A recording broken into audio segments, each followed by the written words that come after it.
Mga kabiday, sa magandang oras po sa lahat. Welcome po sa aking channel. Eto na. Pumalag po mga kabiday. Ito kong si General Nicolas Torre III. Ano po, ang bagong MMDA General Manager po, mga kabida.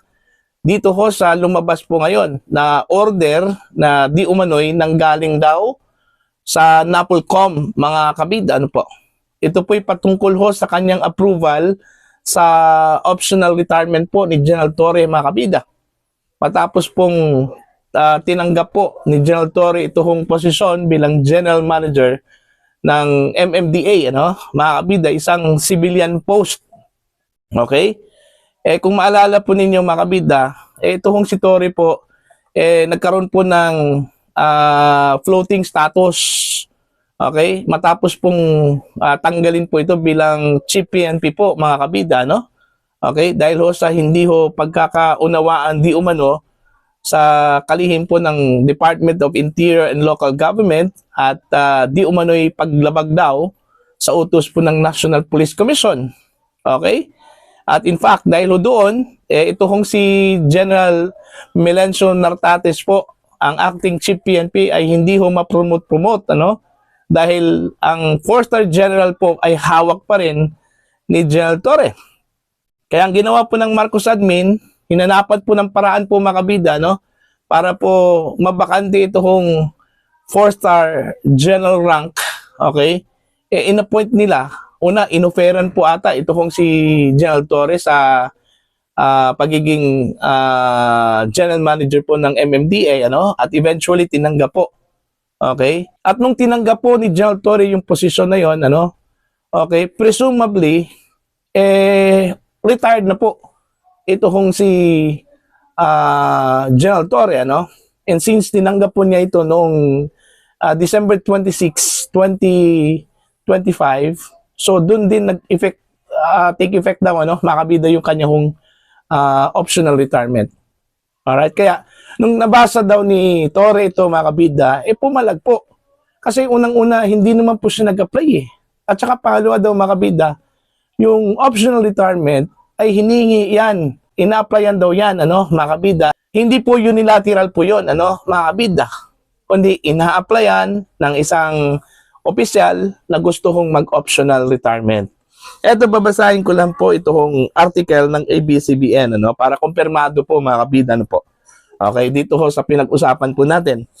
Ex-PNP Chief Torre denies applying for optional retirement. Ito ha, bahagi lang po ng kanilang article. Ex-Philippine National Police Chief General Nicolas Torre III denied Thursday applying for optional retirement, saying he has questions about the alleged order that he sought early retirement. Okay?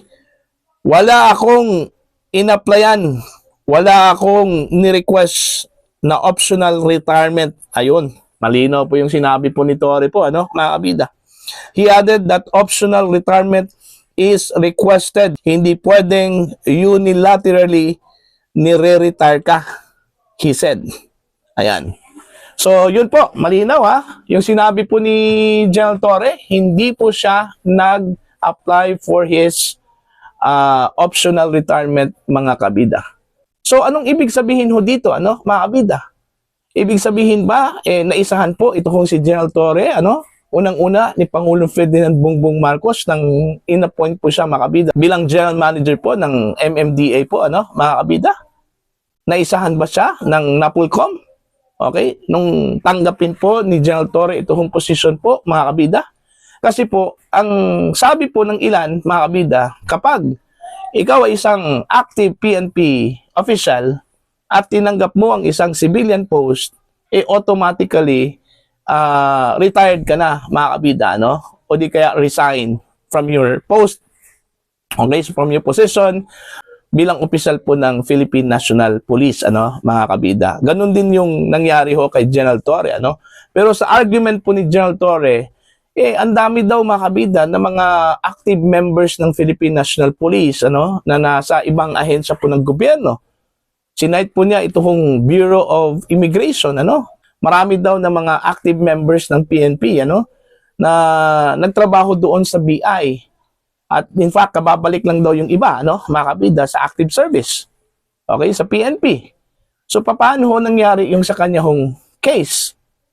Okay? So, dapat po linawin po ni General Torre yung kanya hong posisyon po ngayon, ano?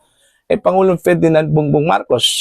Kasi sa pagkakaalam ko din, ano, mga kabida, kapag tatanggap ka ng civilian position mula sa military or mula sa PNP ka, no, automatic po, mga kabida, either resign or retired ka, no, sa previous position mo, ano, bilang miyembro po ng Philippine National Police or Armed Forces of the Philippines, ano po. Kasi iba kasi, magkaiba civilian at saka military po yon, ano, mga kabida, ano po. Okay, baka hindi ho naintindihan po ni General Torre po yung implikasyon, ano, nung tinanggap po niya ito hong civilian post bilang General Manager po, mga kabida, ng Metro Manila Development Authority. Okay? Kumbaga, meron pong famous saying po, ano, you cannot serve both God and Mammon. Okay? Hindi po pwedeng magsisilbi ka ng dalawang masters. Iisa lang talaga, mga kabida, yung trabaho mo. Either i-continue yung pagiging police mo or mag-shift ka ng isang trabaho na separate dun ho sa pagiging police mo, mga kabida, ano po. So ito, marami pong spekulasyon po, ano, at tila naisahan daw ito kung si General Torre, mga kabida, para lang po mabakante yung 4-star general. Kasi mahihirapan po ito kung si Nartates, mga kabida, na makuha po yung 4-star rank at magiging full-fledged sa PNP chief, ano, kung andyan pa po si General Torre, ano po, mga kabida. Alright? Kasi active pa yung 4-star general, eh. Kailangan ho, mabakanti muna yan bago po isalin po sa iba, mga kabida. At in fact, dahil ho sa pag-approve daw, mga kabida, ng optional retirement po ni General Torre, nakatakdaw daw yung donning of rank, ano, para ho kay General Nartates this week. Ibig sabihin, isalin na po sa kanya yung 4-star general po, mga kabida, at eventually magiging full-fledged PNP chief na po ito kung si General Melencio Nartates Jr., mga kabida, ano po. Okay?